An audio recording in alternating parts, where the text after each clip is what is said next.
Drama serial مورا کی next episode بہت ہی زیادہ انٹرسٹنگ بننے والی ہے۔ نیکسٹ ایپیسوڈ میں ہم دیکھنے والے ہیں کہ عریشہ اور سکندر جو کہ اپنے ہنی مون ٹرپ کے لیے ابروڈ گئے ہوتے ہیں، وہ اچانک گھر واپس آ کر اپنے گھر والوں کو سرپرائز دیتے ہیں۔ لیکن سکندر کو کیا پتا کہ اسے علیزے کی شکل میں ایک اور سرپرائز ملنے والا ہے۔ تمام گھر والے سکندر اور عریشہ کو دیکھ کر بہت زیادہ خوش ہو جاتے ہیں۔ دوسری جانب حمزہ کا جھکاؤ علیزے کی جانب روز بروز بڑھتا جا رہا ہے۔ علیزے کو بھی یہ بات فیل ہوتی ہے کہ حمزہ کا لگاؤ اس کی جانب غیر معمولی ہے،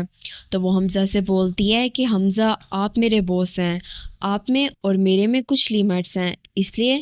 ہمارا یوں روز روز ملنا، باہر جانا اور کافی پہ جانا کچھ مناسب نہیں لگتا۔ لیکن حمزہ جو کہ علیزے کے اپنی زندگی میں واپس آ جانے کی وجہ سے بہت زیادہ خوش ہوتا ہے۔ حمزہ کو یوں لگتا ہے کہ علیزے کے اس کی زندگی میں آ جانے سے اس کی زندگی میں جیسے بہار آ گئی ہو،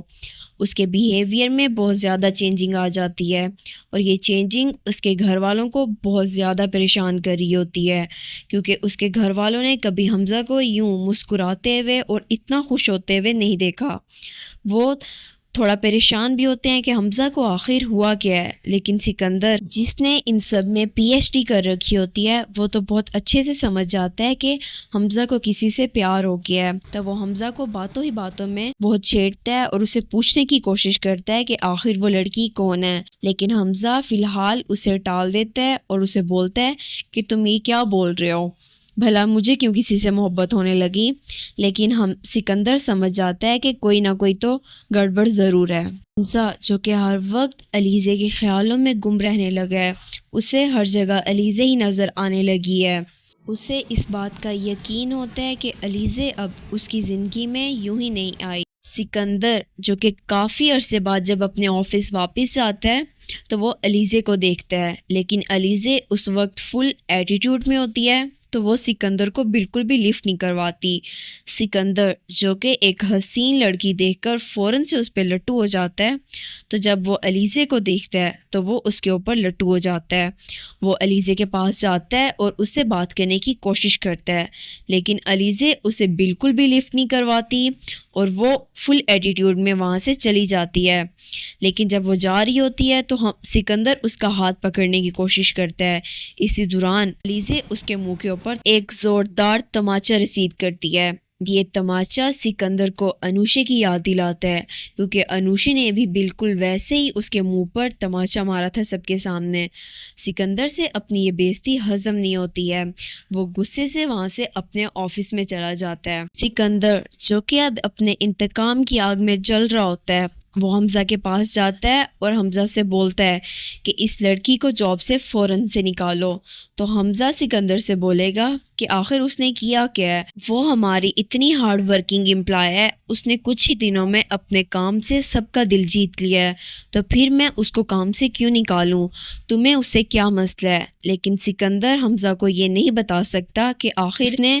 اس کے منہ پر تھپڑ کیوں مارا ہے، کس وجہ سے اس کے منہ کے اوپر تھپڑ مارا تھا، اس لیے وہ چپ ہو جاتا ہے اور حمزہ سے بولتا ہے کہ فوراً سے اس لڑکی کو جاب سے نکالو، بس مجھے اور کچھ نہیں سننا۔ لیکن حمزہ اس بار سکندر کی کوئی بھی بات نہیں مانتا اور وہ علیزے کو جاب سے نہیں نکالتا۔ علیزے جس کے انتقام کا اب ایک نیا سفر شروع ہو چکا ہے، وہ سکندر کو دیکھ کر اپنے جذبات پر بہت مشکل سے کنٹرول کرتی ہے،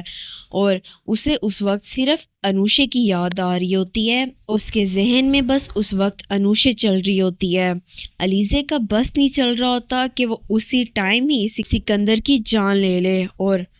اسے بھی اسی اذیت سے گزارے جس اذیت سے علیزے، انوشے اور ان کی ماں گزری تھی،